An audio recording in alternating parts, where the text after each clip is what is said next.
Samir was a merchant who traveled between villages to sell exotic animals. One day, after a long journey, he arrived in a town particularly fascinated by rare and colorful birds. But Samir had run out of exotic birds. All he had left were a few ordinary, dull-colored canaries. He remembered a lesson from a wise and mysterious teacher he had once met, a man known for seeing the world in ways most could not. The man had told Samir, most people live in illusions, asleep in their own minds. If you want to wake them up, don't confront their illusions directly. Instead, show them something that challenges their certainty. Recalling these words, Samir looked at his plain canaries. He thought he could use these canaries to test how the mysterious man's teachings would work in practice, and whether he had truly understood the lesson himself.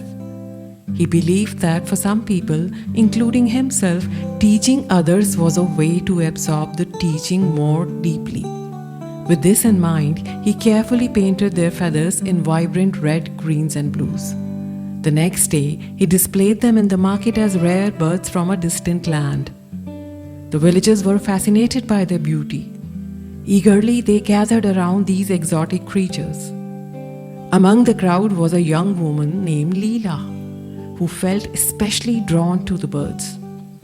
"Where do these birds come from, merchant?" she asked. Samir, like a seasoned storyteller, spun a tale of far-off lands, speaking of magical forests where birds shimmered like jewels. Leela was enchanted by his story. She bought one of the birds without hesitation. But after a few days, the paint began to wear off. The canary's ordinary yellow feathers were exposed. Seeing this shocked Leela. She felt deceived and angry. Leela returned to the market and found Samir casually roaming the street. She confronted him and demanded answers. "I see the paint is fading," Samir said calmly. "But tell me, did the bird not bring you joy while you believed it was rare and beautiful?" Leela hesitated, then replied, "Yes, it did, but the joy came from a lie." "The lie," Samir said, "was only in your mind. The bird is the same, whether painted or plain. What has changed is not the bird, but your perception of it. Ask yourself, why did you need it to be special to feel joy? The truth is, you projected the value onto the bird, but the real value lies within yourself." Leela was puzzled, but she was intrigued too. "So why deceive me at all?" Samir smiled. "Sometimes we need to be shown the limits of our own perception before we can see clearly. You believed in the bird's beauty because it aligned with what you wanted to see.